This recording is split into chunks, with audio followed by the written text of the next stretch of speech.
Chapter 16. Want any more potatoes, Luke? Mother offered that night at supper. Luke?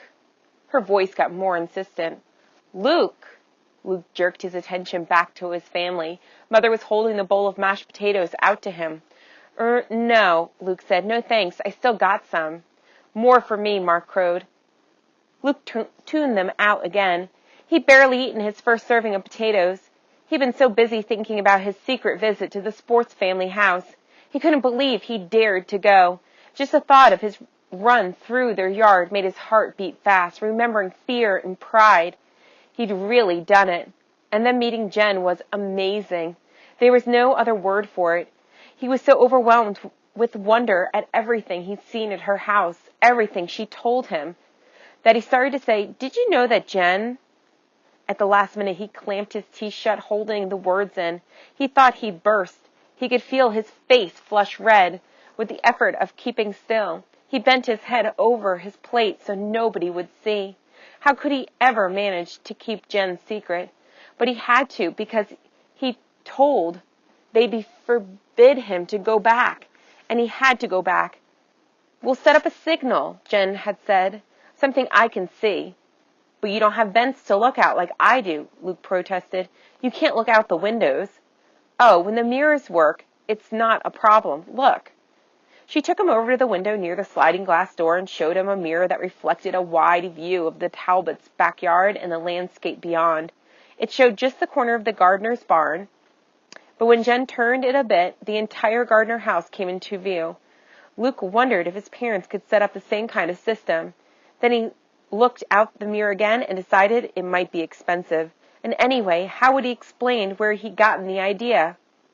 "So let's see," Jen said. "A signal. I've got it. How about if I look out every morning at 9, and if you can come over, you shine a flashlight at me. I'll shine one back if everything's safe." "We don't have any flashlights," Luke said. "Not that work, I mean." Jen frowned. "Why not?"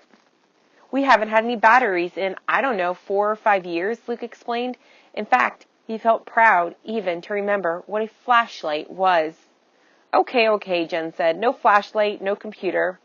"Oh, we have a computer," Luke said. "My parents do, and I think it still works. But it's in Dad's office in the front of the house, and I'm not allowed in there.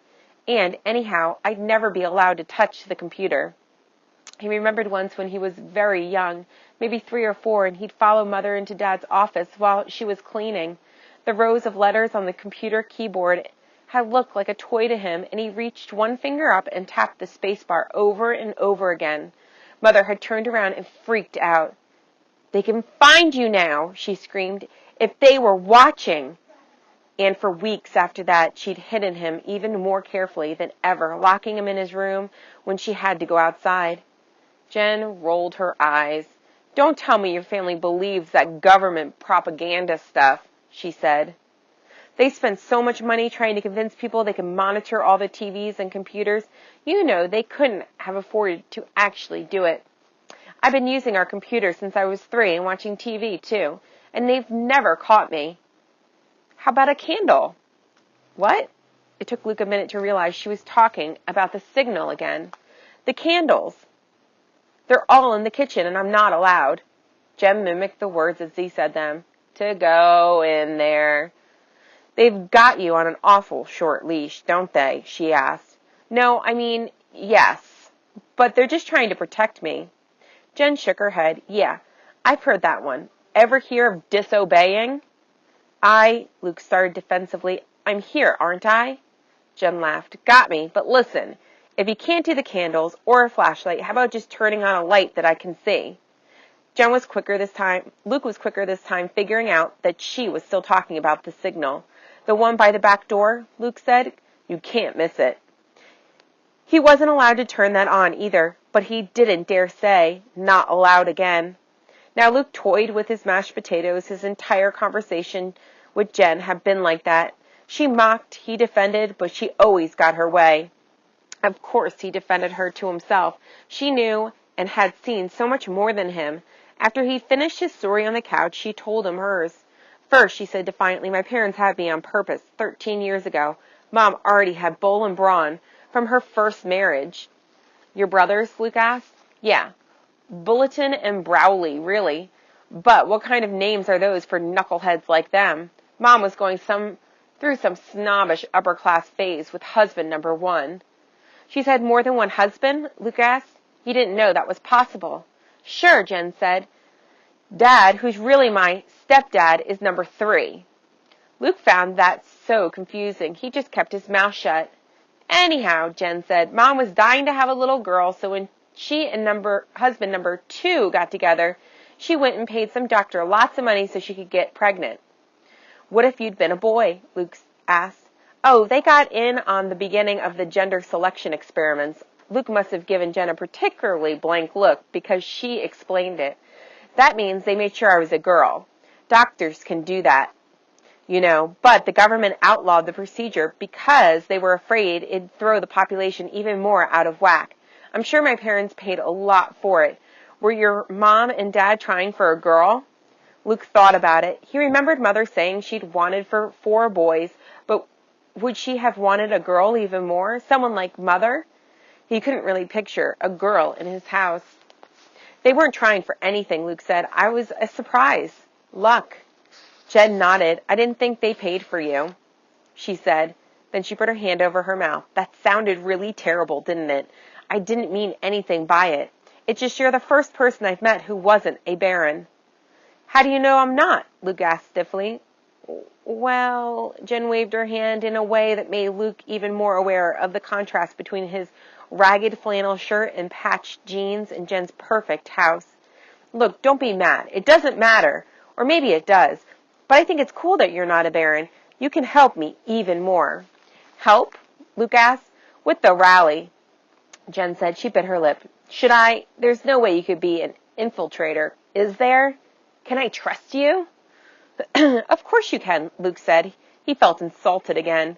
Jen leaned her head back and stared at the ceiling as if an answer were written there. Then she looked back at Luke. I'm sorry, I'm botching this.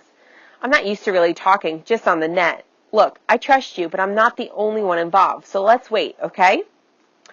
Okay, Luke said, but he couldn't help sounding injured. Jen leaned over and gave his shoulders a quick shake. Oh, don't say it like that. Okay. Say, okay, Jen, I respect your judgment, or, okay, Jen, whatever you think is best. She giggled. That's what Dad tells me when I would say, when I disagree with him. Can you believe it? Lawyers. Luke was glad the subject had changed. Your dad's a lawyer? He asked. Jen rolled her eyes. Yeah, all Mom's husbands have been. Strange taste, huh? Number 1 was an environmental lawyer, of all things. Number 2 was a corporate. That's how they had enough money to get me.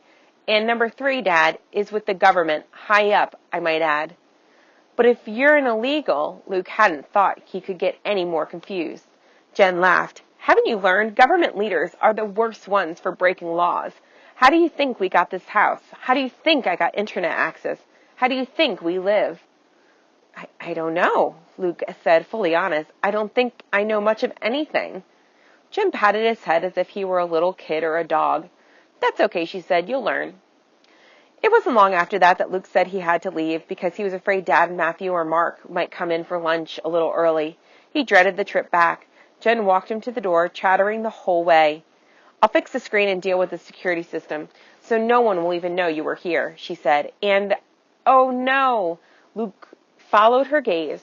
She was staring at 3 pinpoints of blood on the carpet. I'm sorry, Luke said. That must have been from when I scraped my hand. I'll clean it up. There's still time. Secretly, he was glad of the delay. No, Jen said impatiently. I don't care about the carpet. It's just that Mom and Dad will know, and when they see I don't have any cuts. And then before Luke even knew what she was doing, she thrust her hand toward the torn part of the screen. The jagged edge didn't cut immediately, so she held the screen with her right hand and raked it across her left. When Jen pulled her hand back, Luke saw a gash even deeper than his.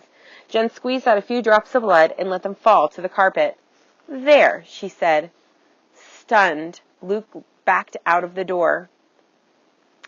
Come back soon, farmer boy, Jen said. Luke turned and ran blindly, not even slowing down to creep alongside the barn. He went straight to the back door of his house, yanked it open, and let it bang shut behind him. So I'm going to stop right there. with the person closest to you, I want you to discuss this question. How has Luke's actions changed? So I want you to think of him coming back from Jen's house back to his house. How have his actions changed? Turn and talk to the person closest to you. Teacher, I'm going to give you a few seconds to pause the video.